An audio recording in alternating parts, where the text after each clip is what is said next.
Hey everybody, and welcome to today's video post. Last week we took a little bit of a break and we were promoting and running a special for our massage membership program, and the response was incredible. Thanks everybody for supporting us with our program, and I hope this meets all of your expectations and then some. If any of you, the rest of you are curious about our massage membership club, you can contact the office. We will have some information on the website eventually, but I haven't put that up there yet. So I wanted to remind all the new patients and the new members to this video blog. The purpose of this blog is to create a health resource for you to be able to come with any questions that you might have. And up in the top right hand corner there's a search bar with a little magnifying glass, so you can type in the keyword. So for example, if you're looking for something on fever or low back pain or headaches, you can type in those keywords and it'll pull up all videos that have those words mentioned. If you don't find what you're looking for, let me know and I'll be glad to shoot a video for you to answer any questions you have. That way, if anybody has any questions, they can always come here and get as much detailed information as possible. Today I want to talk about a question that I get from a lot of patients, both new and seasoned patients. And the question is, when should I use ice and when should I use heat?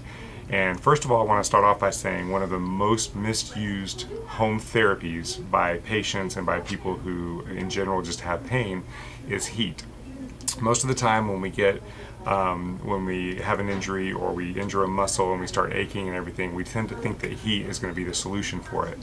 And I think the reason for that is because it can cause some temporary relief. When you're on the pad, it feels better when you're on the pad, or you're in the shower or in the hot tub, whatever source of heat that you're using. Sometimes it feels better while you're on there.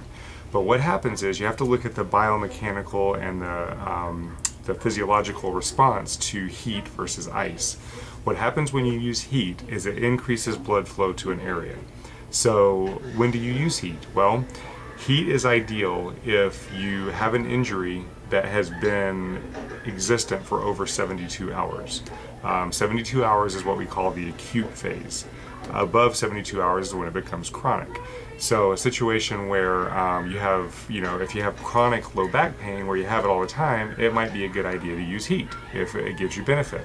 But let's say that you have chronic low back pain at a level of about maybe a 2 or 3, and you go out and heat works well for you, but you go out on a Saturday because it's a beautiful day outside and you decide to go water skiing, and then you come home and you decide to mow the yard, and then that night you still feel really good, so you decide to go jog a few miles. Well, at the end of the night when you're sitting there watching TV and you start stiffening up, oh my god man, it hurts, so you run for the heat. Well, that now becomes an acute situation. Now an acute situation is any time between 0 hour and 72 hours. And what you want to do during an acute time is you want rest and ice. And if you can do it, you want to compress it and elevate it, because you want to control inflammation. During the acute phase of an injury, you have what's called an inflammatory response, and the body rushes a bunch of chemicals into the joint to swell the joint to try to protect it so that you don't move it and cause further injury. So when you use ice, you're putting ice in there, and that ice will help restrict and constrict those vessels and help to minimize that swelling effect. If you put heat on it, like I said a minute ago, it increases the blood flow. So when that heat increases that blood flow, you get an increase of the inflammation. So it may feel better while you're applying the heat, but at some point once you come off that heat, it usually flares up really, really badly. So you really don't want to use heat in the first 0 to 72 hours.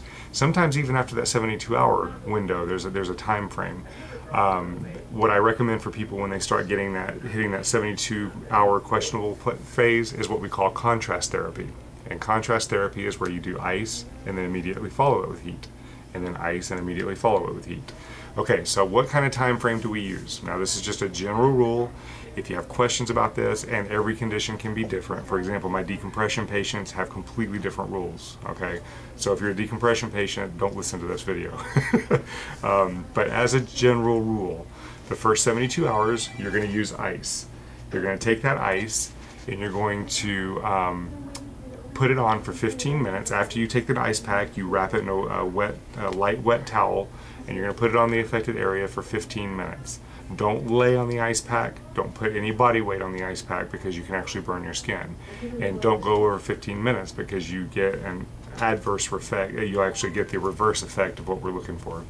So 15 minutes on, 15 minutes off. And you can do that as much as you want to because it'll help control that inflammation.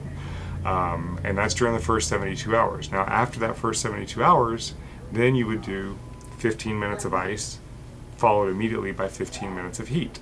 If this does not increase your pain, then this is a good way to transition into the heat therapy.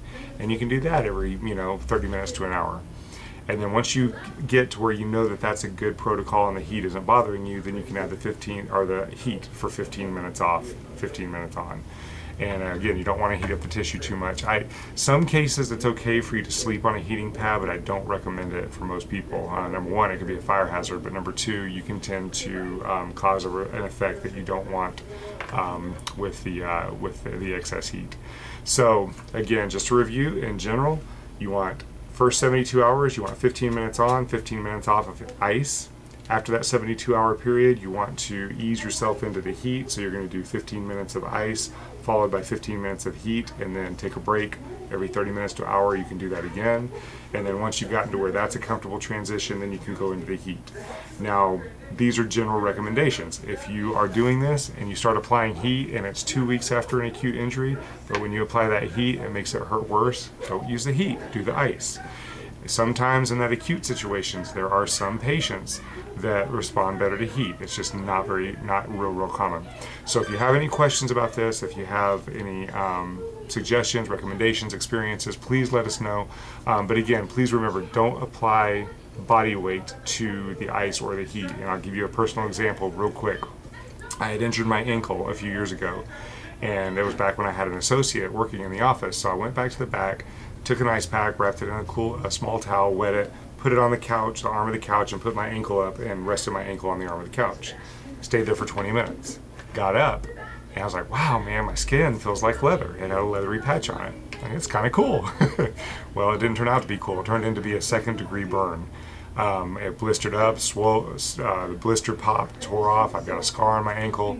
So, weight on the ice can cause too much of it and actually get in there and damage your tissue. So you got to be very careful with that. As always, give us a call before you do any of this stuff, and I can make sure that it's a good situation for you, and see if there's something else that we need to do. But in general, these are some good rules that you can follow when you're trying to determine between heat versus ice. All right, so we'll see you tomorrow. Have a great afternoon. And as always, my hope for you is that you can take control of your health before your health takes control of you. Everybody have a great day. We'll talk to you soon. Bye-bye.